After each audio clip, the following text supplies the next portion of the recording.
Bonjour les amis, ici Amnesia, serveur 586, Alliance Phoenix Rises. On se retrouve pour une nouvelle petite vidéo sur Evony le retour du roi. Avant de commencer, merci à toutes les personnes qui se sont abonnées à la chaîne, qui ont lâché un pouce bleu, éventuellement un commentaire. C'est grâce à vous que la chaîne continue à grandir. C'est grâce à vous que j'ai la force de faire cette vidéo aujourd'hui. Donc vraiment, merci du fond du cœur. Si vous avez des idées de vidéos, n'hésitez pas à les laisser en commentaire. Merci. Aujourd'hui, nous allons parler du château de piège T1. Le château de piège T1, c'est pour défendre. Généralement, c'est des joueurs qui n'ont pas une grosse force financière qui vont s'orienter vers ce château. Donc, avant de commencer le vif du sujet, nous allons voir quelques prérequis. Pour être un bon château de piège T1, il est impératif d'être au moins 4,35. Impératif d'être au moins 4,35. Il est aussi nécessaire d'avoir un buff approximativement égal à 800 ou 850 attaques d'unité à distance, machine de siège et un debuff d'environ 500. Donc pour avoir un debuff, il vous faut les cités vassales avec des généraux équipés comme les miens par exemple. Vous pouvez le voir. Et de toute façon, j'ai déjà fait des vidéos précédemment sur le buff et le debuff. Vous avez qu'à aller regarder ces vidéos là, vous les trouverez sur ma chaîne. Donc vous devez avoir un debuff d'environ 500 pour chaque niveau de troupe, un buff d'environ 800 ou 850 en attaque d'unité à distance et en machine de siège, et à peu près la même chose en fantassin et en cave. Ça, c'est, on va dire, les prérequis de base. Ça, c'est vraiment le minimum. Si vous pouvez faire plus que ce que je viens de vous énoncer, c'est toujours mieux. Mais ça, c'est le minimum. Ça ne vaut pas la peine d'essayer de faire un château de piège T1 si vous n'avez pas les conditions que je viens d'énumérer plus tôt. Un bon niveau de construction, un bon niveau technologique. Il vous faut aussi une capacité d'ambassade d'environ 13 à 14 millions. Sachez aussi que le château de piège T1, comme je vous l'ai dit, c'est pour les joueurs qui n'ont pas forcément beaucoup d'argent à dépenser dans le jeu. Et un château de piège T1, ça ne vaut pas la peine d'être à plus de 2B. Un château de plus de 2B, on n'a pas vraiment envie d'attaquer un château de plus de 2B. Il n'y a que les très gros joueurs avec une forte taille de marche qui vont s'oser à essayer de 0 en solo un joueur de 2B. Mais la plupart des joueurs, ils prendront pas le risque d'essayer de 0 un joueur de 2B en solo. Vous voyez ce que je veux dire? Ils vont faire un rallye. Raison pour laquelle un bon château de piège T1, c'est un château qui n'est pas très grand. Voilà. Mais il y a des joueurs qui veulent être un peu hybride, j'allais dire. C'est-à-dire être un peu T1, être un peu, j'allais dire, plus costaud sur la défense avec d'autres troupes de plus haut rang. Donc ça, c'est pour les joueurs qui veulent aller à 5B, 6B, 7B. Donc vous pouvez commencer par une base T1, après ajouter d'autres troupes. Donc pour cela, vous allez mixer un peu le tout. Mais aujourd'hui, on parle uniquement du T1 cave. Cette vidéo, c'est uniquement pour les personnes qui veulent construire un château de piège T1. On est clair. Après avoir dit tout ça, on va maintenant entrer dans le vif du sujet. Là, c'était un peu, si on peut dire, un préambule pour vous dire qu'il ne faut pas se lancer à tue-tête, il ne faut pas se lancer bêtement dans la construction de caves alors qu'on n'a pas de buff, alors qu'on n'a pas de debuff, qu'on n'a pas un bon niveau de construction. Vous allez perdre vos troupes.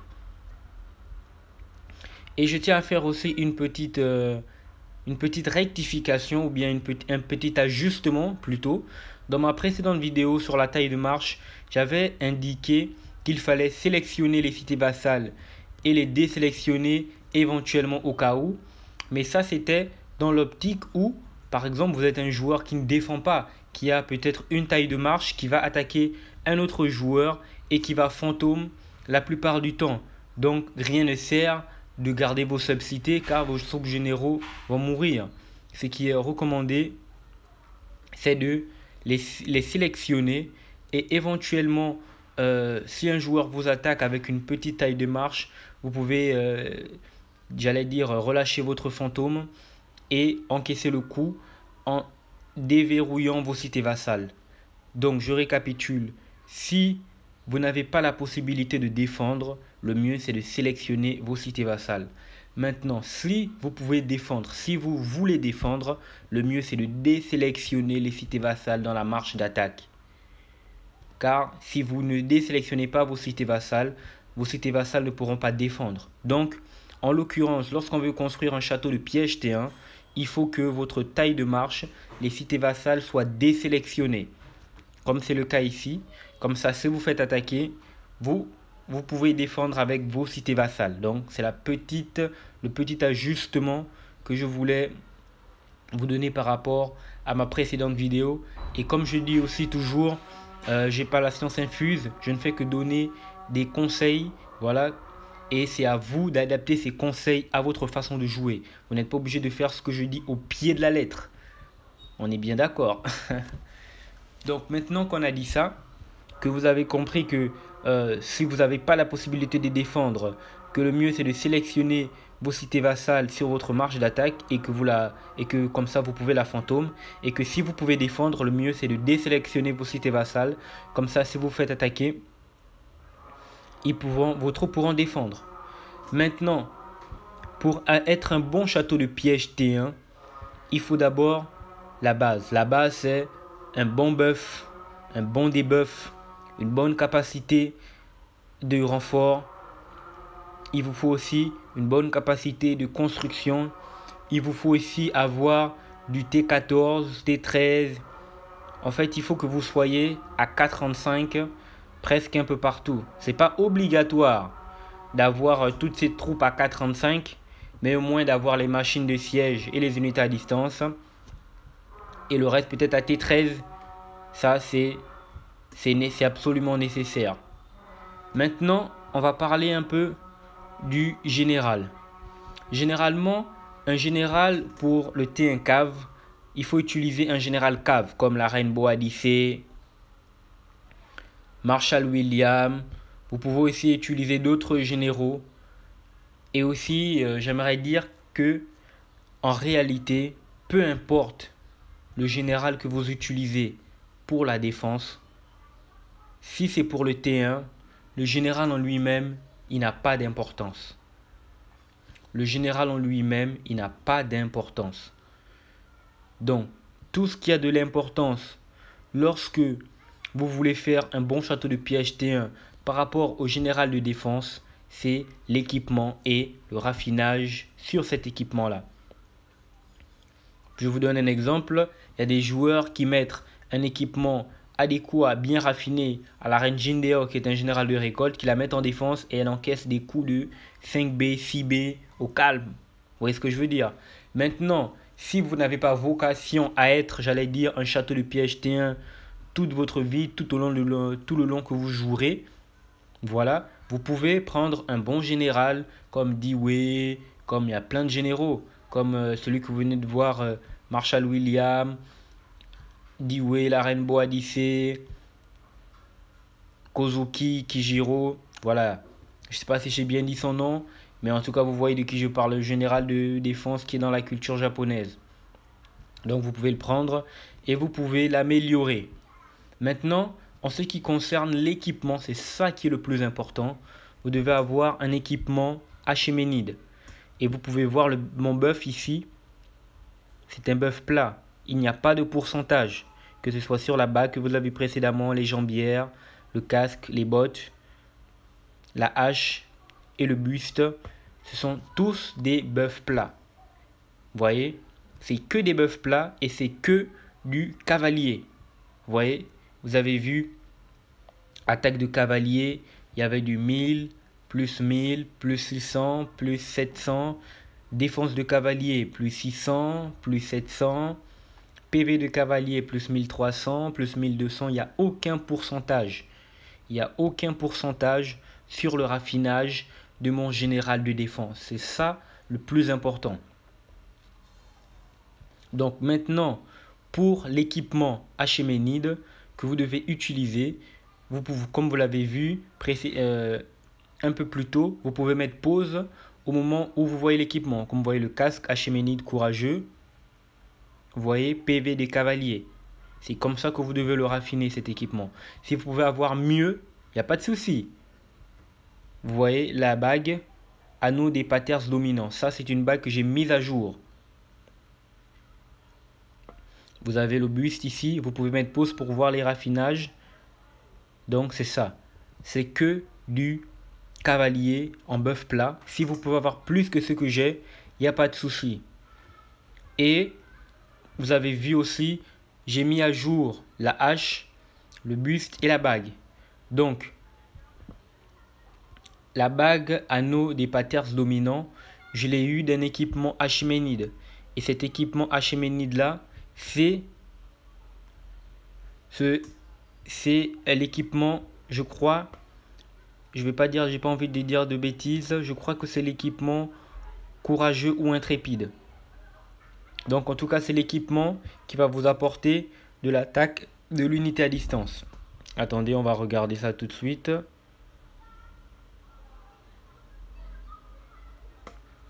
Donc j'ai pas la possibilité de revenir en arrière. Mais en tout cas, comme je vous l'ai dit, vous pouvez mettre pause à la vidéo et regarder tranquillement l'équipement. Maintenant, en ce qui concerne les livres de compétences, vous devez mettre du PV cavalier, attaque de cavalier et portée de machine de siège. Pour le général de défense, vous pouvez mettre portée d'unité à distance, attaque d'unité à distance et attaque de machine de siège. Voilà.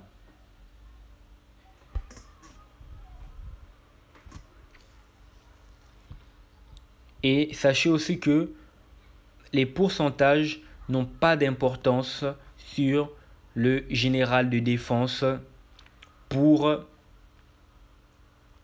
le T1. Car vous voyez le T1, si on prend par exemple le cas de l'attaque, il a une attaque arrondissant à 800. Et si par exemple, on vous dit que vous avez un buff, le buff maximal sur Achéménide c'est 25%. Si vous prenez 25% de 800, ça fait à peu près, je crois, ça fait 200.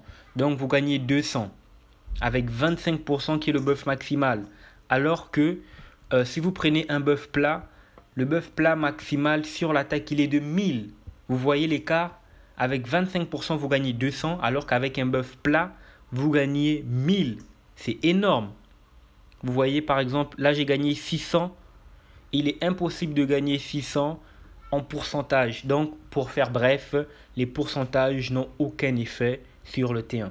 Rien ne sert de mettre un pourcentage ultra élevé sur votre général de défense. Sur votre T1, ça n'aura aucun effet. Et aussi, vous pouvez voir, j'ai mis des compétences sur mon dragon. Et j'ai aussi raffiné mon dragon avec des buffs plats. Comme vous pouvez le voir, attaque des cavaliers, PV des cavaliers. En 2 lignes, 2 lignes. Donc ça, c'est pour maximiser encore mon attaque. Mais si par exemple, vous êtes un joueur qui n'est pas uniquement T1, vous pouvez aussi augmenter vos buffs. Comme ça protégera vos autres niveaux de troupes. Comme je vous l'ai dit, si vous êtes un peu entre les deux, par exemple comme moi, je ne peux pas, je pense pas que je vais rester un pur château de piège T1. À un moment donné, je vais faire des troupes. Donc c'est pour ça que je raffine par exemple, j'allais dire que je spécialise mon général assistant et tout ça. Mais ce n'est pas vraiment important, comme vous pouvez le voir. Donc maintenant, je vais vous montrer un document très important. Un document que vraiment c'est la cassette, c'est la photo qui est recherchée par Washington. C'est un secret d'État et c'est cette joueuse-là qui l'a fait. Chéripout, c'est elle, Chéripout. Plus tôt, vous avez vu un autre château qu'elle gère, c'était Super Cooper. Plus tôt, vous pouvez mettre pause. Et ces documents-là, il va vous récapituler la composition des troupes. Car la composition des troupes, c'est aussi très important pour le château de piège T1.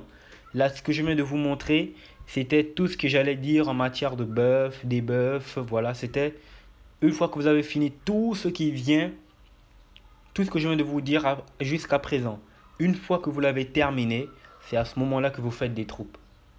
C'est à ce moment-là que vous faites des troupes. Une fois que vous avez terminé de mettre vos équipements, de les raffiner, de mettre votre debuff, c'est à ce moment-là que vous passez maintenant à ce stade. Voici le document en question, le document qui est recherché par Washington. Donc là, c'est un document qui vous donne comment être un bon château de piège T1. Donc, vous pouvez voir que de T1 à T14, vous devez avoir entre 300 et 500 millions de caves. Et le reste, 50K. Maintenant, de T1 à T14, en fantassin, vous devez avoir 100K. De T1 à T14 en archer, vous devez avoir 100K. Sauf pour le T11, 500K. Le T12, 1,5 million. Le T13, 500K. Et le T14, 100K. Et pour les machines de siège, c'est 100K. Et comme vous pouvez le voir, pour le général du mur, World General, Fully Flat Refined, ça veut dire raffiné totalement plat. Buff raffinage totalement plat, ça veut dire que votre buff de sous-généraux, de général de défense sur l'équipement doit être plat sur tout l'équipement. Comme le mien que je viens de vous montrer. Si vous pouvez avoir mieux que moi, c'est toujours plus. Voilà. Si vous voulez être hybride, parce que vous êtes trop gros, que vous avez beaucoup de troupes, vous pouvez le voir. Mais là, c'est uniquement pour les gens qui sont spécialisés dans le T1. Voici l'idéal, le nec plus ultra du château de piège T1. Avec une large capacité d'ambassade. Et la dernière ligne, heal 10K troops all layer after every hit. Ça veut dire quoi? Après chaque coup, soignez 10K de tous vos troupes. De toutes vos troupes. Comme ça, d'une, vous allez quasiment perdre aucun point. Genre quelqu'un qui va vous attaquer avec une marche de 200 millions, vous allez perdre 20 millions. Vous voyez ce que je veux dire? Et une fois qu'on vous attaque, vous soignez vos troupes. Car si vous ne soignez pas, vous allez petit à petit, vos couches vont diminuer et après vos T1 seront vulnérables. Donc là maintenant, je viens de vous donner les clés. Vous avez même le document top secret. Donc là, vous pouvez mettre pause et regarder le document, voir la composition des troupes pour un château de piège T1 idéal. Maintenant, il faut savoir que si peut-être vous aviez déjà commencé à faire des troupes et que maintenant vous voulez vous reconvertir en pur T1 comme moi, mais toujours en continuant à grandir, il faut que vous appreniez à fantôme certaines de vos troupes. Car si par exemple vous avez beaucoup de machines de siège, vous serez attaqué avec des marches sièges et ça va tuer toutes vos unités à distance et toutes vos machines de siège. Donc, si vous avez beaucoup beaucoup de machines de siège, il faut les fantômes. Comme ça, si vous vous faites attaquer, vous n'allez pas beaucoup en perdre. Et aussi, si vous avez beaucoup de caves, il faut fantôme vos cavaliers de plus haut rang, c'est-à-dire T14 et T13. Il faut les fantômes. Car ce sont les troupes qui vont mourir en premier lieu. Voilà. Le cave ne vous servira que si vous vous faites attaquer par du fantassin. Vous voyez? Donc maintenant, nous allons regarder un de mes rapports. Un des rapports récents. Vous voyez, ce gars, il m'a attaqué. Il est à 8,8 B, donc arrondissons à 9 B. Et moi, je suis à 1 B. Donc, il est 8 fois plus fort que moi. J'ai perdu 40 millions. Il a perdu 180. Sur, je crois, une marche d'unité à distance. Vous pouvez le voir. Donc, bonne défense. Ça, c'est ce qu'on appelle une bonne défense. Ça, c'est une bonne défense. En sachant que si j'étais encore plus spécialisé, si j'avais toutes les informations que je vous ai données dans cette vidéo, au moment où j'ai commencé à construire mon château, là, j'aurais peut-être perdu 10 millions. Donc là, vous avez les clés. Vous voyez, ça, c'est typiquement le genre de coup que vous allez recevoir. Et donc, pour lire aussi le rapport, on va faire d'une pierre deux coups. Il faut d'abord regarder la taille de marche de celui qui vous attaque, son pouvoir. Ensuite, vous descendez le rapport. Vous regardez le général avec lequel il vous a attaqué. On va regarder un autre rapport. Lui, il m'a attaqué avec, je crois, une marche de fantassin. Et je tenais à dire qu'entre les deux coups, je n'ai pas soigné mes troupes que j'ai perdues. Donc lui, il m'a fait 86 dégâts, c'est un peu plus. Mais il a perdu 230, c'est beaucoup plus. Et maintenant, vous partez à détail de rapport pour voir la composition des troupes, quelles les troupes ont tué. Et vous montez et vous descendez pour voir les niveaux de troupes et les dégâts qu'ils ont fait. Et on va regarder en bas. Regardez mon T1 cave, il n'a eu aucun dégât. Et il a tué près de 3 millions de troupes. Autrement dit, mon T1 à lui tout seul, regardez, il a une taux de 3,300 millions. En gros, mon T1 à lui tout seul, il a tué toute sa marche. Et pour quelle raison? Parce que j'en ai 200 millions qui n'est pas mauvais, mais moi je vise les 300 millions maintenant. Mais 200 millions, ça va déjà. Et la raison principale aussi, c'est parce que c'est bien raffiné sur mon World General. Comme vous l'avez vu, mon général de mur, avec mon raffinage, c'est ça qu'il faut faire. Voilà. Si vous pouvez avoir mieux, c'est encore mieux. Et ce gars, il m'a attaqué avec une marche d'unité de machine de siège. Vous voyez que j'ai perdu 200 millions. Pour quelle raison? Parce que j'ai pas fantôme. Mes machines de siège, vous voyez, j'avais 1 million de machines de siège. Tout est parti. Alors que si j'avais fantôme, mes machines de siège, comme je vous l'ai dit, j'aurais quasiment rien perdu. Mais il y avait des bugs sur le champ de bataille. Donc, voilà, le moment où il m'a attaqué, le moment où j'ai pris le coup, j'ai pas vraiment eu le temps de fantôme, vous voyez. Donc c'est la raison pour laquelle j'ai perdu autant. Maintenant, si vous vous faites attaquer, vous devez fantôme vos machines de siège. Je vais vous montrer comment. De cette manière. Vous fantôme la plus grosse partie de vos machines de siège, de meilleurs rangs. Et vous faites la même chose pour le deuxième, troisième rang. Donc en tout cas, vous sélectionnez quasiment toutes les troupes de haut rang, machines de siège et cavaliers. Voilà. Donc les amis, je pense que vous avez le tour. On a fait le tour. Hein. Vous avez vu le document top secret recherché par Washington. Vous allez en tout cas, si vous appliquez les conseils que je vous ai donnés dans cette vidéo et que vous les adaptez à votre manière de jouer, car je l'ai dit, il faut prendre les conseils et les adapter, vous allez construire un château très fort.